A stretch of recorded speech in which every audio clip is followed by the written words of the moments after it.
Hello everyone, I hope তোমরা সবাই ভালো আছো। তো আজকের ভিডিওতে যে টপিক নিয়ে ডিসকাস করব সেটা হলো নর্মালিটি। দেখো, গাঢ়ত্ব প্রকাশের আর একটা একক নর্মালিটি, এবং খুব ইম্পর্টেন্ট পার্ট। ঠিক আছে, ইম্পর্টেন্ট একটা ইউনিট, যেটা আমরা এই আজকের ভিডিওতে ডিসকাস করব। তো খুব ভালো করে মন দিয়ে এই ভিডিওটা দেখো, যাতে নর্মালিটি নিয়ে ভবিষ্যতে কোনো প্রবলেম না তৈরি হয়, কনসেপ্টে যেন কোনো সমস্যা না দেখা দেয়। তার জন্য এই ভিডিওটা কিন্তু সম্পূর্ণ দেখতে হবে, ঠিক আছে? সো শুরু করা যাক, চলো। প্রথমত চলে আসবো নর্মালিটি বলতে আমরা কি বুঝি, তার ডেফিনেশন। ওকে, তো দেখো, নর্মালিটি হলো প্রতি লিটার দ্রবণে, এই একটা লাইন, মানে এই কয়েকটা শব্দ, প্রতি লিটার দ্রবণে যত গ্রাম যত গ্রাম সমতুল্য দ্রাব থাকে, এটা একটা পার্ট। আর প্রতি লিটার দ্রবণ, ঠিক আছে, এটা আর একটা পার্ট। এই দুটো পার্টকে গুরুত্ব দিতে হবে। গ্রাম সমতুল্য এই বিষয়টা কিন্তু আমাদের ভালো করে বুঝতে হবে, ঠিক আছে? যে প্রতি লিটার মানে এক লিটারে এক লিটারে এক লিটারে যত গ্রাম সমতুল্য থাকবে, গ্রাম ইকুইভ্যালেন্ট বলা হয় ইংলিশে। যত সংখ্যক গ্রাম ইকুইভ্যালেন্ট থাকবে, সেই সংখ্যাটাকে আমরা বলবো নর্মালিটি। যদি এক লিটারে 1 গ্রাম ইকুইভ্যালেন্ট উপস্থিত থাকে, তবে সেই সংখ্যাটাকে বলবো ওয়ান নর্মাল। ওয়ান নর্মাল এইভাবে রিপ্রেজেন্ট করা হয়। ওকে, যদি 2 গ্রাম থাকে, 2 গ্রাম ইকুইভ্যালেন্ট থাকে, তবে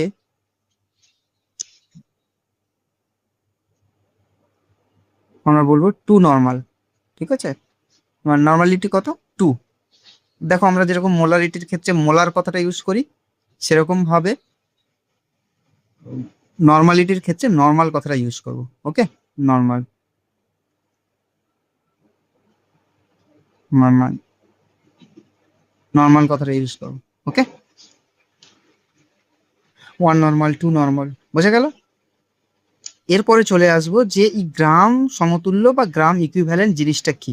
ঠিক আছে, দেখো, এক্ষেত্রে আমরা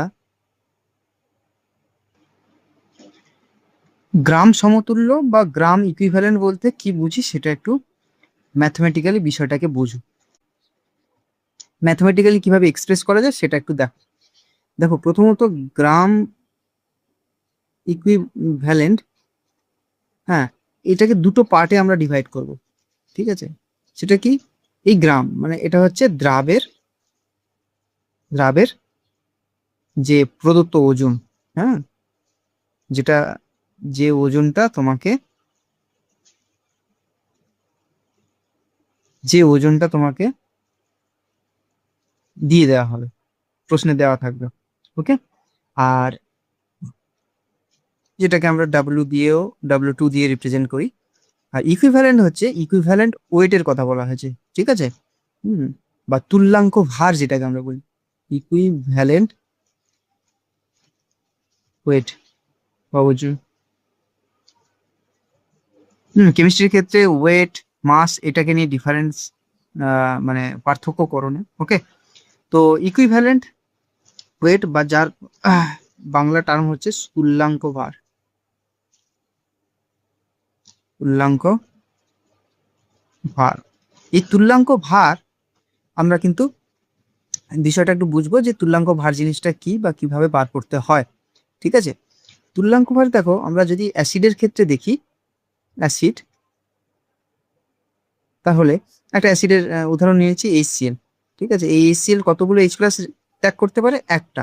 ঠিক আছে, সেক্ষেত্রে এই অ্যাসিডের তুল্যাঙ্ক ভার হবে, অ্যাসিডের তুল্যাঙ্ক ভার হবে ইকুইভ্যালেন্ট ওয়েট হবে, মানে তুল্যাঙ্ক ভার হবে মোলার ভর বা মলিকিউলার ওজন, মোলার ভর, হ্যাঁ, এটাকে আমরা ক্যাপিটাল M দিয়ে রিপ্রেজেন্ট করি।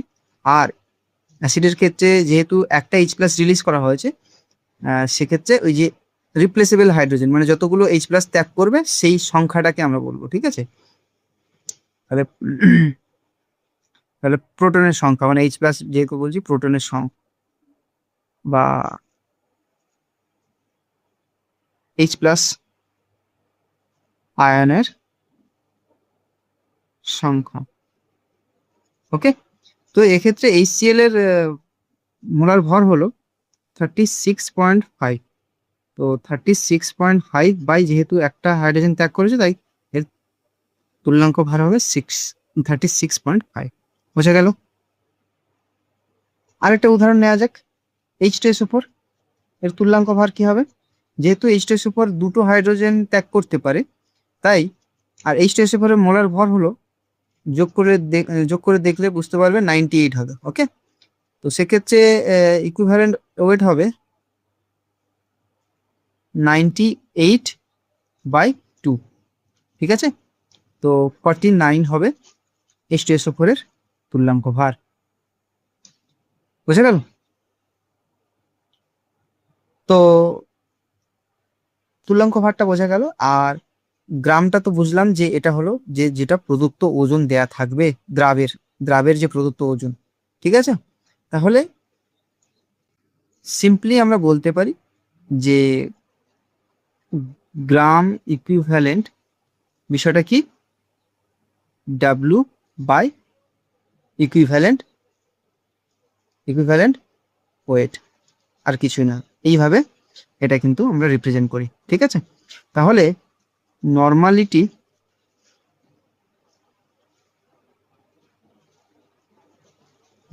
ইকুয়ালস টু আমরা কি বলতে পারি, যেহেতু number of gram equivalent wait, হ্যাঁ, দ্রাবের গ্রাম ইকুইভ্যালেন্ট ওয়েট আর দ্রবণের আয়তন,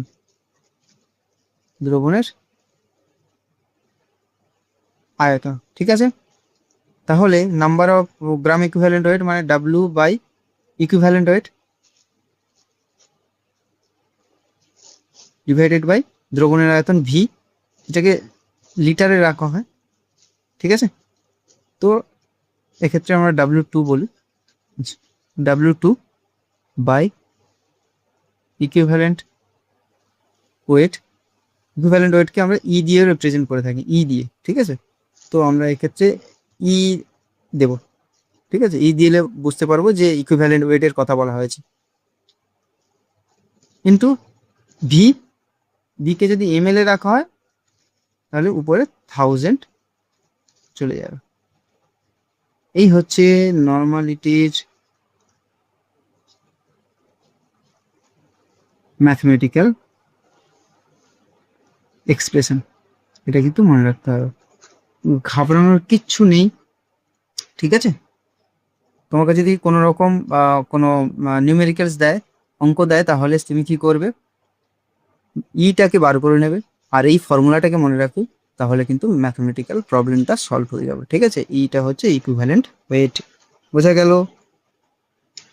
এবারে আমরা কিছু অঙ্ক করব, অঙ্ক করলে একদম এই ধারণাটা একদম ক্লিয়ার হয়ে যাবে, ঠিক আছে। চলো কিছু অঙ্ক দেখে নেওয়া যাক। প্রথম অঙ্কে বলছে যে 4 গ্রাম সোডিয়াম হাইড্রোক্সাইডকে 500 ml দ্রবণে দ্রবীভূত করা হয়েছে, নর্মালিটি কত? একদম সহজ, দেখে নাও।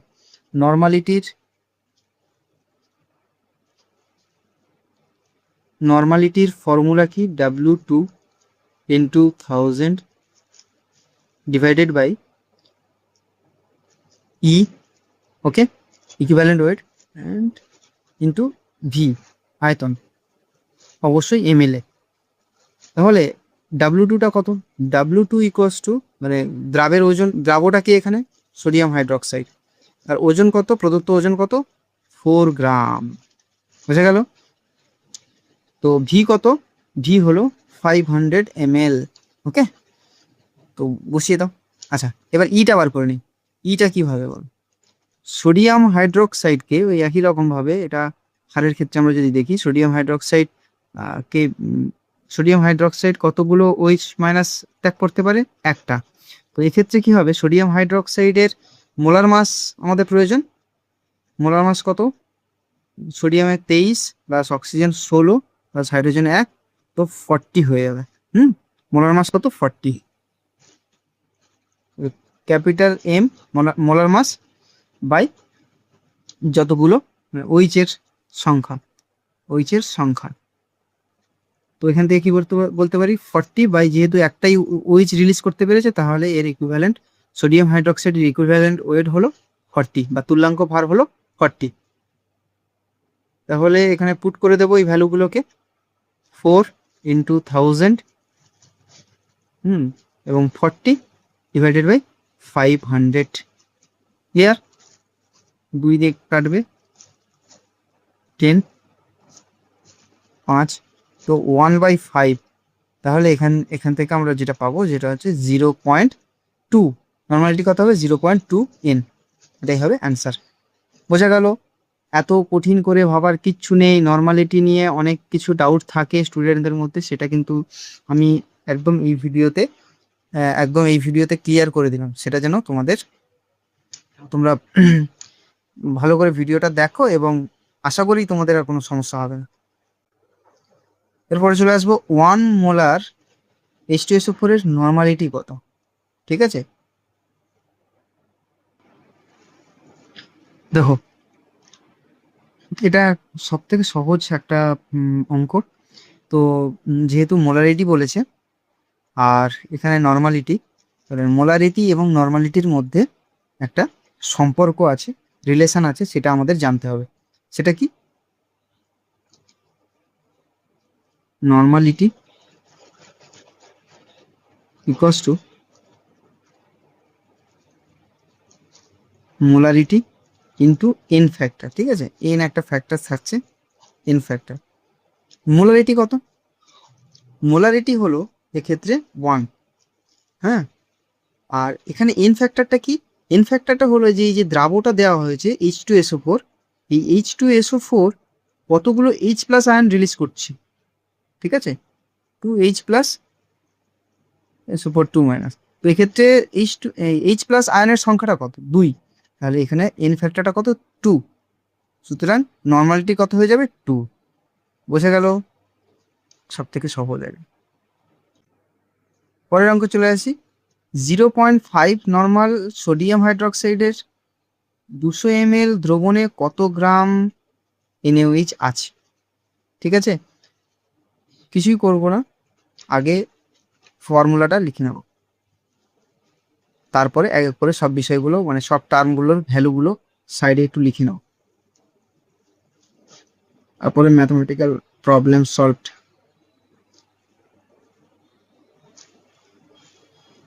ই ইন্টু ভি অবশ্যই এমএল এ থাকছে। বলে দিয়েছে নর্মালিটির ভ্যালুটা বলে দিয়েছে 0.5। ওকে, 0.5। আচ্ছা, এক্ষেত্রে ইকুইভ্যালেন্ট ওয়েট কত হবে সোডিয়াম হাইড্রোক্সাইডের ক্ষেত্রে? আগের অঙ্কেই দেখলাম সোডিয়াম হাইড্রোক্সাইডের ক্ষেত্রে এক্ষেত্রে 40 হলো। ওকে, আচ্ছা W2 কত? W2 এর ভ্যালু আমাদের জানতে হবে। ঠিক আছে, W2 আমাদের বার করতে বলেছে, কত গ্রাম সোডিয়াম হাইড্রোক্সাইড আছে, এটাই হচ্ছে বার করতে হবে, এটাই জানতে চেয়েছে। তো ভি এর পরিমাণটা কত? 200 ml। ওকে, বসিয়ে দাও সব ভ্যালুগুলোকে। W2 বার করতে হবে 1000, ই হলো 40 ইন্টু 200। ঠিক আছে, আচ্ছা সব এরকম যদি আমরা করিনি, ক্রস মাল্টিপ্লাই করিনি, তো সেক্ষেত্রে আমরা দেখবো 0.5 ইন্টু 40, 200 ডিভাইডেড বাই 1000।